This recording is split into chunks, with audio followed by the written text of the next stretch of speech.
Okay, manonood na naman tayo ng balita galing po sa ating Pinas News Insider. Ito po ang title na ating gagawan ng reaksyon at opinyon. Ito na, OMG, ngayon lang to nangyayari. Mga malalaking bansa tutulong kay FPRRD sa ICC. Yan, lalaya na sa wakas. Yan, patungkol po dyan ang ating bibigyan ng opinyon. Kung ready na kayo mga kapatid, simulan na po natin.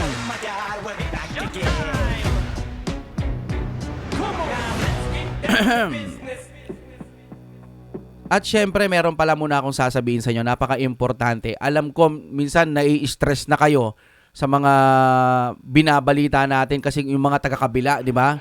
Wala na silang ginawa kundi atakehin ng mga Duterte. Eto po, meron po tayong pang-chill. Gumawa po ako ng channel at tinawag ko lahat ng mga magagaling kumanta. No? Para ilagay sa aking channel. Original po lahat yan. Galing po sa ating X-Crew Music. Yan mga kapatid. Diyan po ako mag-upload ng mga kantang pwede nyong patugtugin. Pagkatapos nyo akong panoorin o hindi naman kaya sawa na kayo sa mga balita, nandyan po ang X-Crew Music. Nasa description yan. Siyempre, kasabay ng ating fiber ni Juan. Pag mabagal ng inyong internet, lumipat na kayo dyan. Tawagan nyo na baka meron na sa inyong lugar ang fiber ni Juan. Tara, simulan. Okay, i-play na po natin. Anong meron?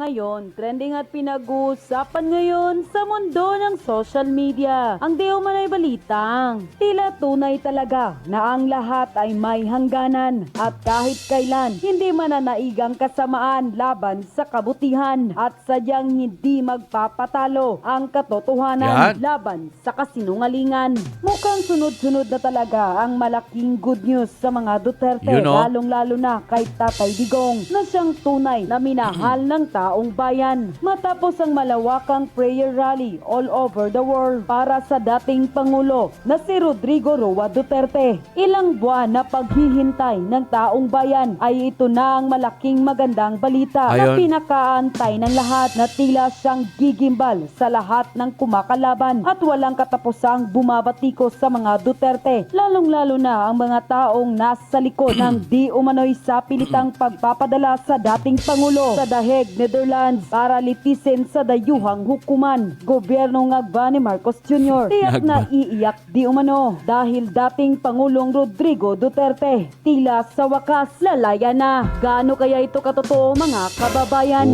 Ating alamin. Pero bago ang lahat, kung bago ka pa lamang sa aming channel, please huwag kalimutang mag-like, subscribe at click ang notification bell para mas maging updated ka pa lalo sa lahat pa ng bagong video na i-upload namin. At eto na nga mga kababayan, matapos ang naging malawakang prayer rally all over the world para sa dating Pangulong Rodrigo Duterte, tila nagbunga na di umano ang paghihintay ng taong bayan, lalong-lalo na ang taga-suporta ng dating Pangulo.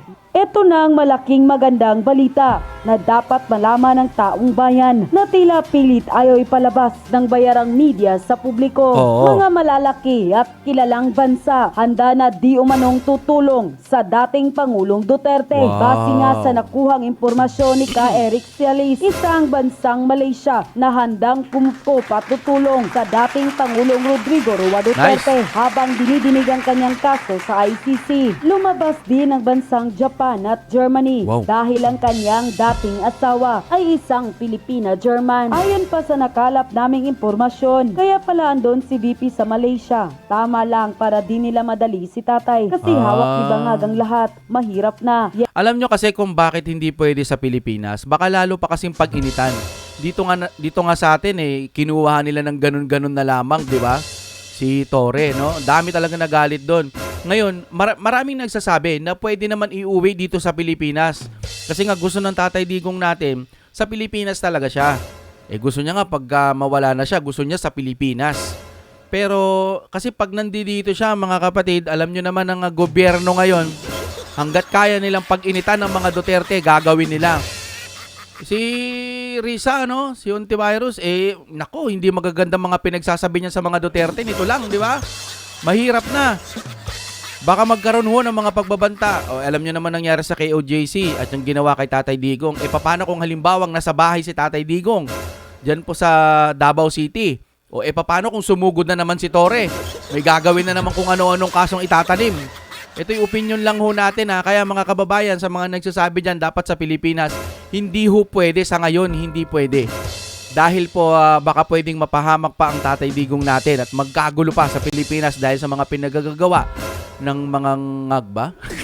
Okay, tuloy tayo ha. Okay na kami, basta safe lang si Tatay Digong. Yon. No intuition suggests that VPISD present in Malaysia may not be coincidental. It's possible that Malaysia is being considered as the Ay, potential host country. pwede. Kung saan man siya mananatili, alam kong di siya pababayaan ng Diyos dahil Yon. hindi pa tapos ang misyon na ibinigay sa kanya ni Lord. Humina Yes. man ang katawang lupa, pero ang talas ng pag-iisip niya ay siyang gagana para Yes. i-guide ang kanyang allies to do their purpose. At siya rin ang magbibigkis bigay ng pwersa sa masang Pilipino. For Yun. 2028, may panalo ang ating VP as President. I think they will release him before the NATO summit next week at the Sana. Hague wherein Trump will be attending. They know that the US has a lot of leverage against other countries to encourage them to withdraw support from ICC. Just my speculation. Don't crucify me if you think I'm wrong. You can speculate too. Unquote. Narito naman ang malaking magandang balita sa dating Pangulong Rodrigo Roa Duterte at buong pagpapaliwanag ng isang magaling at solid DDS supporters na si Ka Eric Celis na Ayun. siyang tila sumampal ng katotohanan sa lahat ng kumakalaban at bumabatikos sa mga Duterte, lalong-lalo Yun. na ang gobyernong Ngagba at sa lahat ng loyalistang hanggang ngayon ay bulag pa rin sa katotohanan. Panoorin ang full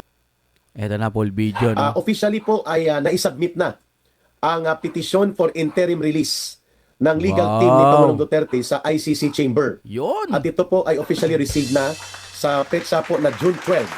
At tatlo po ang naging batayan ng panawagan o petisyon. Una, June 12, okay na. si Pangulong Duterte po ay entitled sa kanyang karapatan sa human rights, sa Universal Declaration of Human Rights, and even po sa United Nations Convention on the Protection of Civil and Political Rights dahil siya po ay akusado pa lang.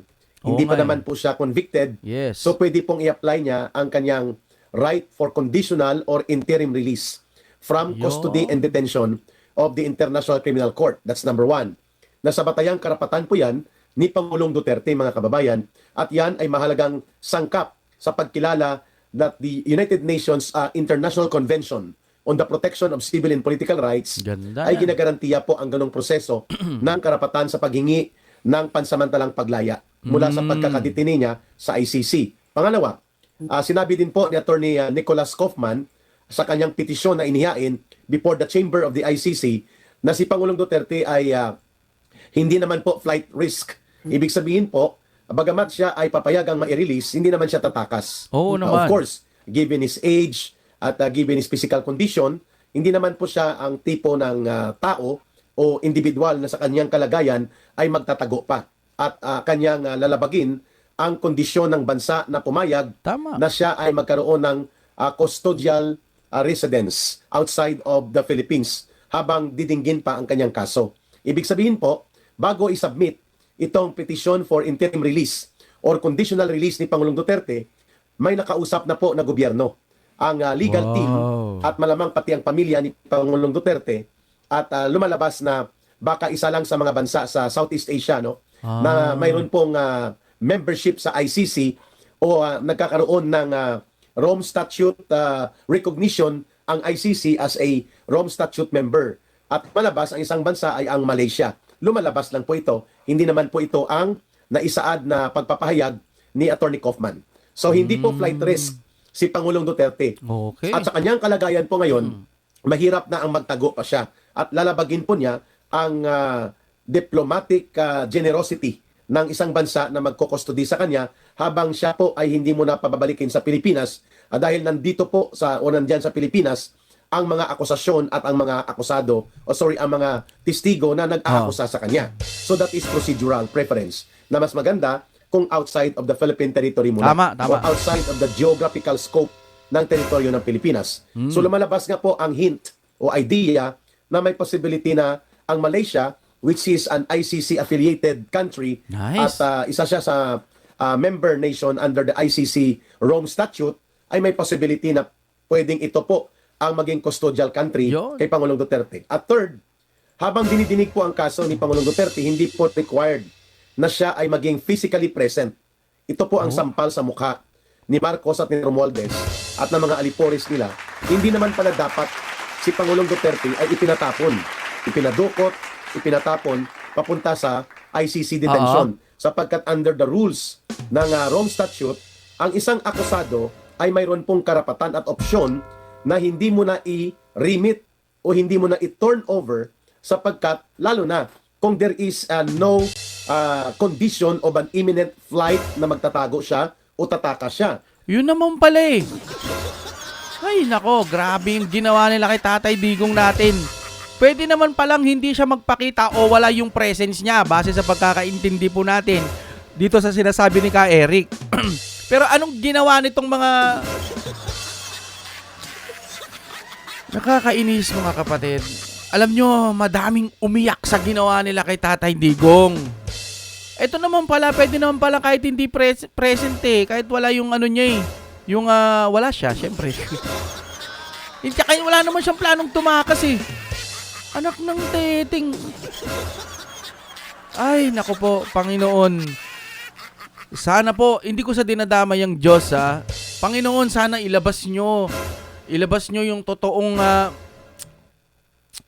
mga ugali. Naiinis ako, parang gusto kong manggigil. Pwede naman.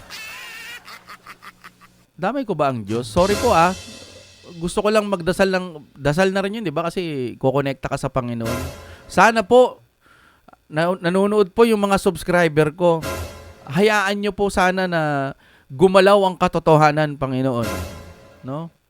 Sana marinig tayo ng Diyos kahit sa ganitong mga pagkakataon. Sama-sama ho tayong magdasal. Kaya paggabi, subukan nyo naman kahit hindi pang sa sarili ninyo, yung kahilingan nyo sa sarili ninyo, subukan naman po natin para kay Tatay Digong. Sana lumabas ang katotohanan. Sana po mapawalang sala, wala naman talagang kasalanan, inaakusahan pa lang pala. Tapos kailangan nandoon si Tatay Digong. Kita nyo yung ginawa nila. Ay nako. Tapos yung taong bayan, nasaktan, maraming nasaktan sa ginawa nila. Yung 80% trust rating, sabihin mo na halos lahat ng yon sa Pilipinas. Yung mga tinanong, okay naman 'di ba? Magaling naman na presidente to. Eh bakit ginaganyan ninyo? Oh, naman talaga mga ano na to. Alam nyo, yung pera na hawak-hawak ninyo na reward sa ginawa ninyo kay Tatay Digong, ito'y base lamang sa opinion natin kung may mga ganyan man. Kung wala, salamat. Pag meron na ganito ang ginawa nyo dahil sa mga reward, dahil sa pera, dahil sa mga posisyon, alam nyo, malaking gaba ang mangyayari sa inyo. Hindi lang dito sa lupa, pagdating po sa impyerno. Diyos na ho ang bahala sa inyo. Ay, nako. Kaya hindi umuunlad itong Pilipinas, mga kaibigan, dahil sa may mga tao tayong hinaharang po yung magandang pwedeng mangyari sana sa Pilipinas. Nasasaktan lang ang damdamin ko dahil sa sinabi ni Sir Eric na pwede naman palang ganun, hindi magpakita. So, malaking tsansa nga talaga na mapalaya muna ang ating Tatay Digong. Tapos bahala na sila mag-imbestiga kung anong gusto nilang imbestiga. Basta ang Tatay Digong natin, hanggat maaari nga sa Pilipinas makauwi. Pero alam mo naman dito sa Pilipinas, pag-iinitan lang yan. No, tuloy po tayo mga kapatid ha. Pwede pa lang hindi talaga physically nasa custody ng ICC detention facility si Pangulong Duterte kung hindi pinagtaksilan ni Ginoong Marcos si Pangulong Duterte at ipinadukot at ipinatapon upang illegal na ipadetini doon sa ICC. Kita mo, yung ate niya, si Madam Amy, tumatanaw ng utang na loob. Ayaw niyang mapahamak si Tatay Digong. Siya nagagawa ng paraan. Dapat nga, kung tutuusin, kampihan niya yung kapatid niya. Yung administrasyon ngayon kasi magkakamag-anak sila. Pero nakita nyo, bakit ganito? Bakit si Madam Amy lumilipat sa kabila? Tapos naman na eh. Kung tutusin, tapos na eleksyon, pwede na siyang lumipat dun sa kabila. Pero nakikita ho natin yung suporta pa rin ni Madam Amy. Nakikita nyo? Ganun po siya tumatanaw ng utang na loob. Ayaw niyang gawan ng masama si Tatay Digong kasi alam niya mabuting naging presidente. Ipinalibing pa yung tatay. Naisip ba yan ni Bongbong Marcos? Chill nga lang ako. Chill lang tayo na siguro. No?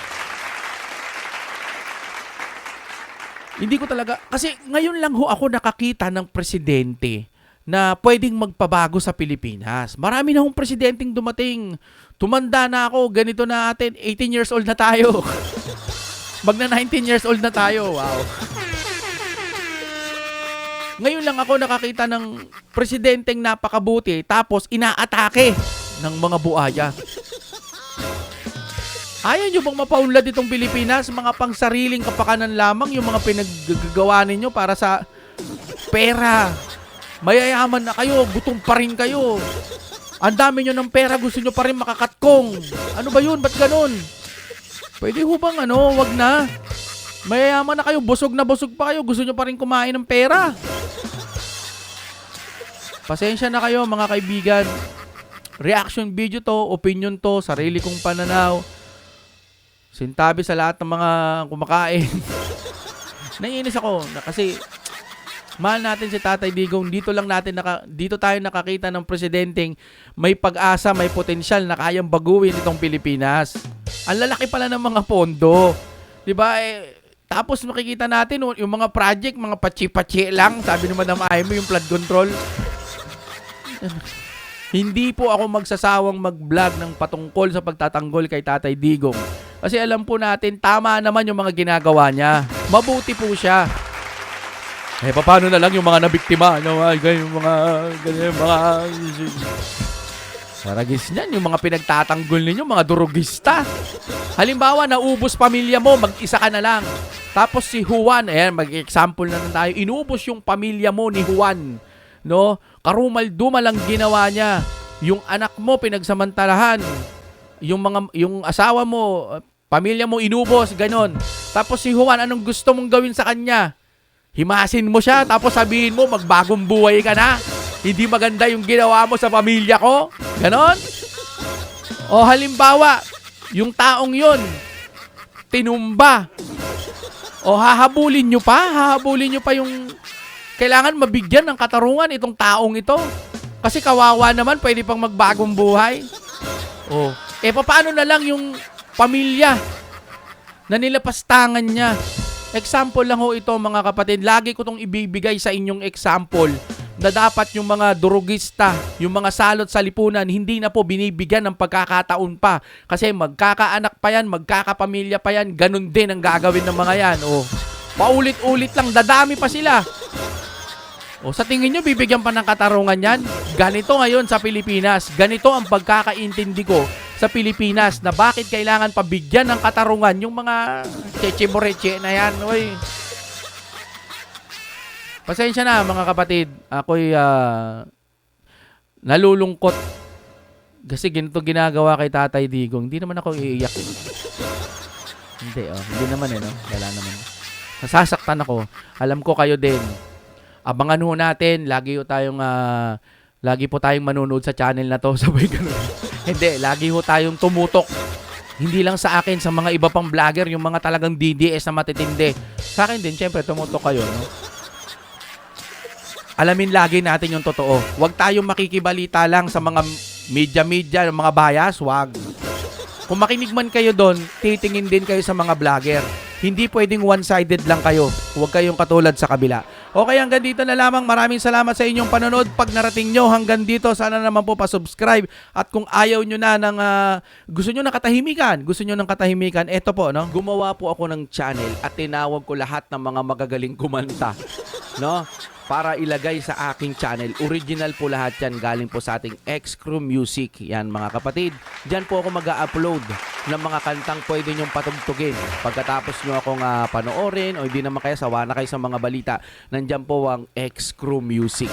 Nasa description yan. Siyempre, kasabay ng ating Fiber ni Juan. Pag mabagal lang inyong internet, lumipat na kayo dyan. Tawagan nyo na baka meron na sa inyong lugar ang Fiber ni Juan. Tara, simulan. Oh my God, we're back again.